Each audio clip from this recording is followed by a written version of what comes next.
Exactly 70 years ago today, King Charles attended one of the biggest events of his young life, his beloved late mother's coronation. Just like at his crowning moment last month, well-wishers lined the streets of London to cheer for Elizabeth II after a historic ceremony at Westminster Abbey. A 4-year-old Charles attended the event alongside his grandmother the Queen Mother and Aunt Princess Margaret, and is said to have fond memories of the big day. Among them was seeing the huge crowds that packed into the Mall and around the Victoria Monument that day to see the newly crowned Queen on the Buckingham Palace balcony. But according to the Daily Mail, these memories sparked fear in Charles when it came to thinking ahead to his coronation. Writing in the publication, royal expert Richard Kay claims the king once told a friend about the crowds, "Of course, they'll never do that for me."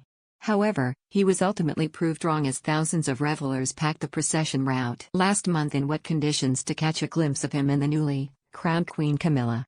Earlier this week, Charles honored Royal Navy staff who played a key role in his beloved mother's funeral, including a heavily pregnant sailor. Standing proudly in the front rank, 7 months pregnant medical assistant Paisley Chambers Smith was among 150 Royal Naval personnel presented with Royal Victorian Order (RVO) honors by the monarch for their part in Queen Elizabeth II's funeral processions. Last September, she was one of the sailors and officers who took part in the historic event or planned the Navy's involvement and were presented with honors during an open-air ceremony at Windsor Castle on Tuesday. Miss Chambers Smith, who was one of 98 naval ratings pulling the state gun carriage bearing the late Queen's coffin, stood out from the crowd as she wore a blue summer dress for the event, as there is no Royal Navy ceremonial maternity wear.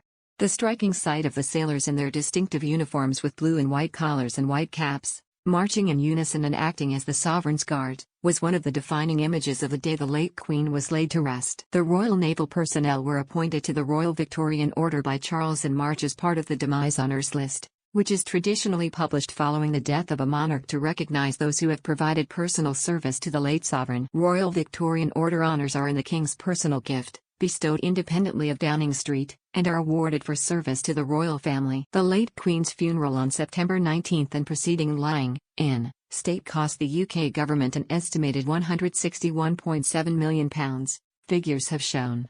The largest cost was reported by the Home Office at £73.7 million, followed by the Department for Culture, Media and Sport, DCMS, at £57.4 million, while Ministry of Defence costs came to £2.9 million.